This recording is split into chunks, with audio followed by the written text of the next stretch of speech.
I guess I just wasn't paying that much attention, but I knew that Emmanuel Clase, as you can see by the title, I knew that Emmanuel Clase was having a pretty fucking good year,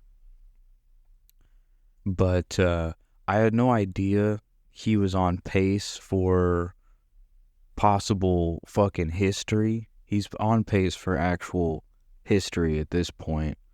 I also didn't know that apparently his best pitch, he throws a cutter over 81% of the time, I think, and it is hasn't been seen since the likes of Mariano Rivera, if you dare make that comparison.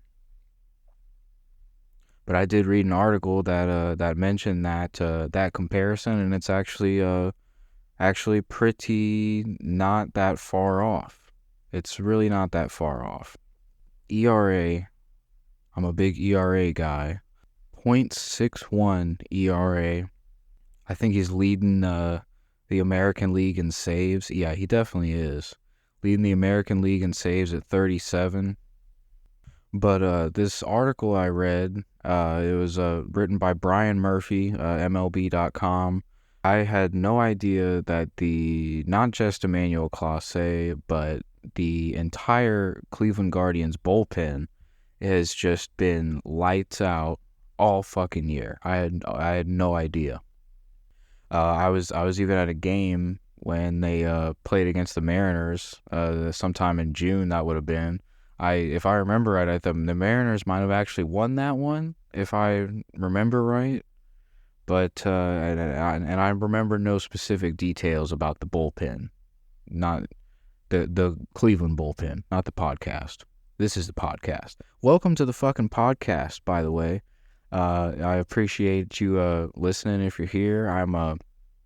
If I sound a little rushed, I am trying to make sure I hit my points as fast as possible. Not like I have much of a fucking structure anyway, but I am recording this at 6:55 in the morning, and I have to go to work, so that'll be fun.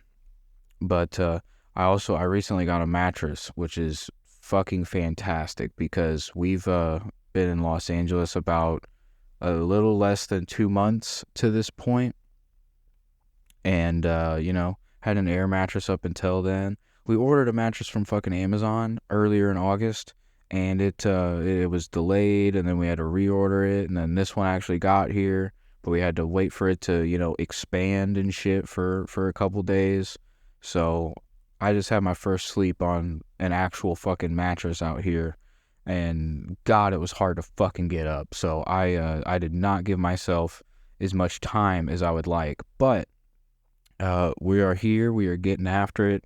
6:56 in the morning now. I hope you guys have a great fucking day. This sounds like an outro. This isn't gonna be a fucking 2-minute episode, but I don't know. I don't know, dog. That's just where I went. Don't worry about it. So Emmanuel Clase, he has the chance to do something crazy good in the ERA department. One of my favorite stats, especially for relievers. Dennis Eckersley in 1990 finished the season with a ERA of 0.61. That's what Clase has right now. Eckersley lights out in Oakland. Fernando Rodney, 2012, finished with a 0.60 ERA. So as of right now, Clase's got a chance to surpass that as well. And then the king, Zach Britton, believe it or not, the southpaw who had that crazy season in fucking 2016 for the Orioles. I wasn't I would have been junior or senior in high school at that time, and I don't remember that fucking season at all. I guess I wasn't paying attention then either. So ERA is 6.1 right now. There's what's today? August 22nd. Happy birthday, Mom. I already texted you. I hope it's a good one. But about a month and a week or so left in the season. Clase's got a chance. I mean, you might be able to get down to a .53. I mean, that's not crazy. I mean, you'd have to, have a really good month plus, but, he's had a damn good season, so it's worth noting for sure. But I looked into it a little bit, I read that article, and I mean, I was just it seems like in Cleveland, as far as the bullpen, it all just fucking came together this year. They've got rookies in there. They've just got a mixture of, what is a bullpen outside of just a mixture of pitchers? You're hoping it just fucking works out, and it's worked out so far. So they, last weekend, I guess they got swept in Milwaukee. They lost the entire series to Milwaukee. The bullpen during those games threw 9 scoreless innings, didn't give up any fucking runs. I saw that a couple days ago, they beat the Yankees in 12 innings and won that 9-5. And there was only one reliever that gave up a run. And I think the bullpen pitched at least 6+ innings in that game too. That's my fucking alarm. Ignore that. So that's just a lights out fucking performance. And then I remember that game too. I guess they exploded at the end and scored 4 in the fucking 12th inning, I think, and ran away with it. The bullpen only gave up 1 run in that game. Last I saw, the Guardians bullpen ERA is a fucking 2.01, which is not a good batting average at all, in case you're curious. No, 2.01, not good. You're not touching the ball. This whole bullpen, that's pretty insane. Apparently it is the 3rd lowest bullpen ERA since 1920. So, what am I talking about? This is the 3rd lowest bullpen ERA since 1920. Ready for it? 2.76. 3rd lowest since 1920. Jesus Christ, stumble through that fact, why don't you? So as I mentioned, Clase, he throws that cutter about 81% of the time. He also exceeds 100 miles an hour on that motherfucker a lot of times too. And he has just been an absolute menace. If you have him in fantasy, you're doing pretty good in the save department. So the cool thing about that article is that it kind of highlighted the rest of these bullpen guys that I kind of want to run through real quick and just give them a mention. First off, Hunter Gaddis, he's a rookie. I've had him picked up in I feel like word of the day is just bullpen. I know it's the name of the podcast, but I'm saying it way too fucking much. But that's what the episode's about, I guess. But Hunter Gaddis, he's got 26 holds, an ERA of 1.4, throws a damn good slider. I've got him in the bullpen league. I've got him in there.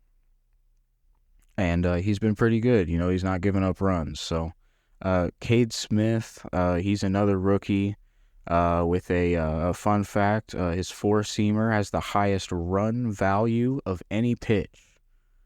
I didn't know run value was a stat, but there you go. It's a stat.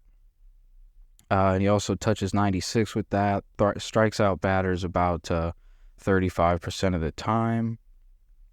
They've got a lefty specialist, Tim Herron, who lefties have a batting average of .99 against them.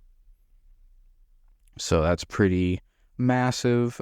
They've also got Pedro Avila, who they've used in, low leverage situations, and it looks like, extended relief stuff. He's pitched the most innings, 65 innings pitched from him, so he apparently had kind of a not great start, and he's been great since June. And then the rest of the fellers, we got Eli Morgan, Scott Barlow, and Nick Sandin, all with ERAs below 4, and I know Eli Morgan's is a lot closer to 2. And they've just been lights out all fucking year, and I thought it would be worth pointing out because it solves a lot of problems. I feel like I've said it before. It solves so many problems when not only when you have a good closer, but when you have guys around him too. who you can hand that game to the bullpen and they're not gonna fuck it up. So I'm yeah, good on you, Cleveland. Shout out the Guardians. That's pretty fucking sick, dude. The Cardinals have a not terrible bullpen. I've been happier with it this year than last year, but we're also not winning games like y'all are. So very nice, very nice. Aim for Thursdays now. As far as new episodes, I'm thinking it's going to be a Thursday situation going forward. I uploaded last Thursday. I'm recording this Thursday morning. I still have to haul ass and edit this. I mean, I feel like I know I could have made it longer, but we're trying to gain some momentum and consistency, and Thursday is feeling pretty promising. So I'll have another episode of the Bullpen League up sooner rather than later. I don't know exactly when, but it'll be up. Excuse me, but it'll be up. Some point soon. We got about a month left of that. The season's wrapping up. Also, I saw Twisters last night. Me and Amanda went and saw Twisters at like 9:30. It was pretty fucking good. I enjoyed it quite a bit. Glenn Powell's pretty good, and everybody just good performances. It was a funny movie. I liked the way it was written. I mean, it wasn't a comedy. It was kind of a comedy. It made me laugh. It gave me some good laughs. Remind me of the Midwest a little bit. Haven't been gone that long, but it was a good ass movie. I liked it a lot. So. You could also try to watch Twisters in 4D if you or somehow have that option. I didn't know that was a thing, but apparently it is. So you can go and have your seats shaken and all kinds of shit like that too. So isn't that cool? But I think I'm gonna wrap it up here. I can't believe I still have to try to take a shower too. That's the fucked up part. We'll see if that happens.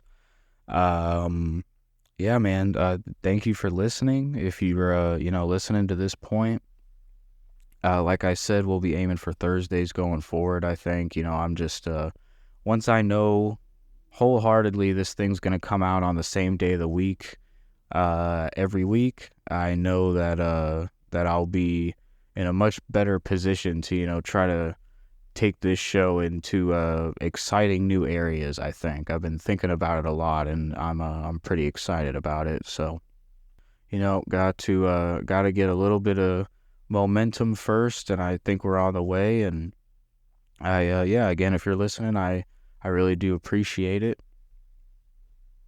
and I will be seeing you next week. And again, Bullpen League number 9 will come out soon. Episode with my buddy Brendan, that one will come out soon too. We've had a couple weeks delay on that, but I know we're gonna get that one recorded. We both got shit going on. That's what's coming. Again, famous for my long fucking outros, but have a kick-ass fucking day, dog. I gotta edit and take a shower, go to fucking work. So have a good one, and thank you again.